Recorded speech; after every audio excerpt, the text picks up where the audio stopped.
Hi guys, welcome back to our channel Krishna's world. ఈరోజు మన video వచ్చేసి హౌస్ వైఫ్కి చాలా యూస్ఫుల్ చిట్కా అండి. అదేంటి అని అంటే మినపప్పు కానీ కందిపప్పు కానీ అనేది మనం కొంచెం ఒక 2 కేజీలు 3 కేజీల క్వాంటిటీ ఎక్కువ తెచ్చుకుంటాం కదండి.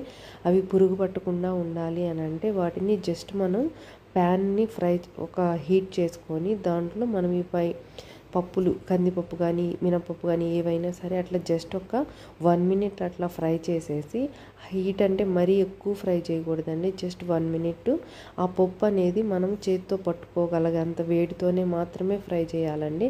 అలా చేసి ఒక కాటన్ క్లాత్లో ఈ విధంగా ఆరబెట్టుకొని బాగా చల్లగా అయిపోవాలి. ఆ తర్వాత ఒక ప్లాస్టిక్ డబ్బాలో కానీ మనం స్టోర్ చేసుకుంటే ఈ విధంగా మనకి 1 ఇయర్ అయినా సరే ఇదే విధంగా ఫ్రెష్గా ఉంటాయి. ఎలా అంటే పురుగు కానీ ఏమీ పట్టదండి, చాలా బాగుంటుంది. నేను ఇదే విధంగా ట్రై చేస్తాను, మీరు ట్రై చేయండి. ఈ వీడియో ఎలా అనిపించిందో కామెంట్ చేయండి.